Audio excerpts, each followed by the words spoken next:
NEET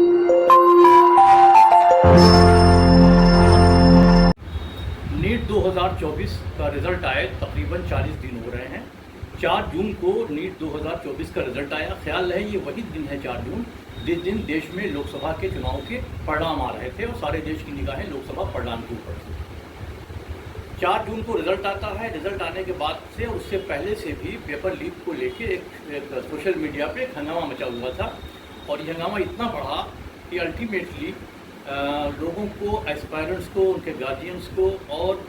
कुछ NGOs को supreme court तक जाना पड़ा। इसी बीच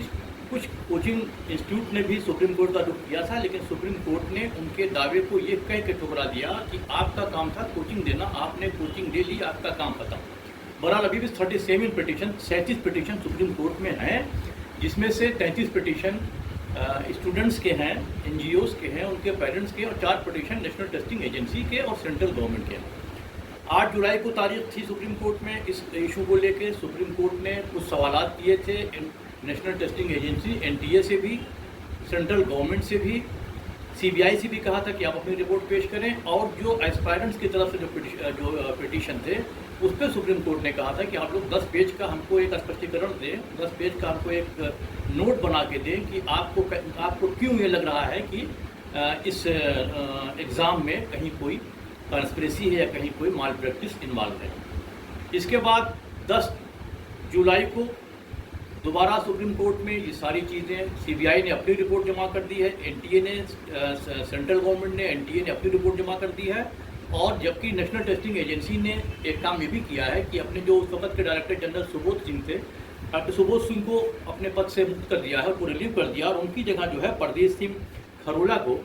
उन्होंने नया जो है वो डायरेक्टर जनरल डीजी बनाया है। इसके अलावा एनटीए ने एक काम ये भी किया है कि रिटायर्ड इसरो के चीफ को, डॉक्टर आर राधाकृष्णन को चीफ बनाकर एक 7 लोगों का पैनल बनाया है। इसमें एजुकेशनिस्ट भी हैं, एकेडमिशियंस भी हैं, आईटीएंस भी हैं,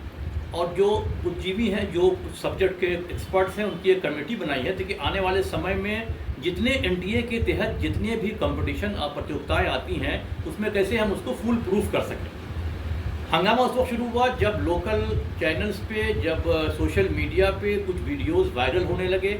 हालांकि जो एफिडेविट, बयान हल्फी जो एनटीए और सेंट्रल गवर्नमेंट ने जमा किया है सुप्रीम कोर्ट को, उसमें साफ इनकार किया है किसी तरह के माल प्रैक्टिस से, किसी तरह के वाइड स्प्रेड लीकेज से, बल्कि यहाँ तक कि अपने हलफनामे में एनटीए ने भी लिखा है कि ये लीकेज लोकलाइज भी नहीं है और किसी पर्टिकुलर प्लेस भी नहीं हुआ। यानी सिरे से एनटीए ने इन तमाम आरोपों का खंडन किया है। अब बाल सुप्रीम कोर्ट में ये कोर्ट में है कि 18 जुलाई को इसकी डेट पड़ी है कि 18 जुलाई को तमाम पिटीशन पे गौर करते हुए, तमाम लोगों के बयानात पे गौर करते हुए, तमाम एफिडेविट का स्टडी करते हुए, जो 3 बेंच है, जो डॉक्टर हमारे जो है ऑनरेबल सीजीआई हैं, डीवाई चंद्रचूड़ जी हैं, उसके अलावा जेबी पादरीवाला हैं और मनोज मिश्रा, की जो 3 बेंच है, ये किस तरह का फैसला लेती है। इसलिए कि इस वक्त पूरा मामला क्या है, 1,40,000 बच्चों ने जो क्वालिफाई किया है, उन 1,40,000 बच्चों की निगाहें 18 जुलाई के फैसले पे लगी है। इसलिए कि एनटीए ने ये कहा है कि जुलाई के 3rd वीक में 4 चरणों में वो जो है कुछ जो काउंसलिंग शुरू कर देंगे, लेकिन काउंसलिंग उसी वक्त शुरू हो पाएगी जब कोई एक निर्णय सुप्रीम कोर्ट से आ जाएगा। यहाँ ये बात बहुत दिलचस्प होगी कि एनटीए ने कहा है कि हमने आईआईटी मद्रास के एक्सपर्ट से तमाम कापियों को दोबारा एवोल्यूशन कराया है, और तमाम कापियों में एवोल्यूशन के दौरान तमाम रूल फॉलो किए गए हैं। जो खास तौर से बेल कर्व का एक इशू होता है कि बेल कर्व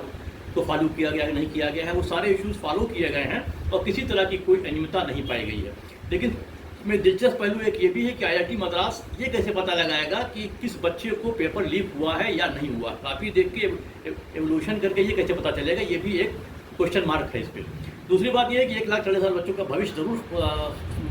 उस पर अधर पर अटका हुआ है, तो इसके लिए हम सबको इंतज़ार करना होगा कि 18 तारीख को सुप्रीम कोर्ट में क्या होता है। एक जो बात थी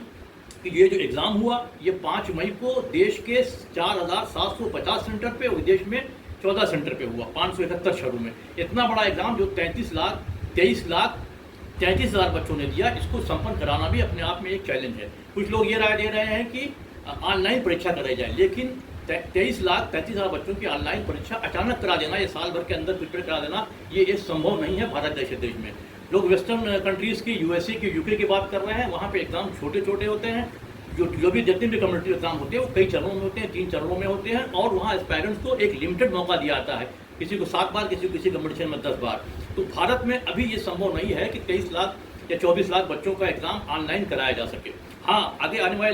आने वाले टाइम में इसीलिए जो है वो एनटीए ने एक पैनल बनाया है, इस पर भी गौर किया जाएगा कि हम कैसे ऑनलाइन परीक्षा करा सकें। दूसरा विकल्प ये है कि जो भी क्वेश्चन पेपर डिज़ाइन किया जाता है सिलेबस को देखते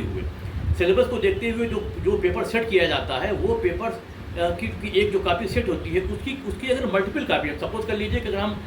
आइए आर्टिफिशियल इंटेलिजेंस के इस दौर में अगर हम 100 पेपर सेट करवाएं अपने पैनल से और 100 अलग अलग एक्सपर्ट से, और उसको हम उस पेपर्स को हम रैंडमली पूरे 5-4 साढ़े 4 हज़ार सेंटर में डिस्ट्रीब्यूट कर दें, तो किसी को ये नहीं पता चलेगा कि किस सेंटर पे कौन सा पेपर गया। इस एक तरीका ये भी हो सकता है पेपर लीक के पे अंकुश लगाने के लिए। बहरहाल अब सारा मामला 18 जुलाई के सुप्रीम कोर्ट के विचार पे है, सुप्रीम कोर्ट के फैसले पे है कि इन तमाम पेपर्स का, इन तमाम एफिडेविट्स का की स्टडी करने के बाद सुप्रीम कोर्ट क्या डिसीजन लेती है। फिलहाल मसला ये है कि 1,40,000 बच्चों को, जिसमें कि 1,08,915 MBBS की सीटें हैं, बाकी BDS, आयुष और अन्य सीटें हैं, इनका भविष्य अजहर में लटका हुआ है और सारे बच्चे बहुत ही हसरत से 18 जुलाई का इंतजार कर रहे हैं। मैं शोएब रहमान, इत्तला न्यूज़, हैदराबाद।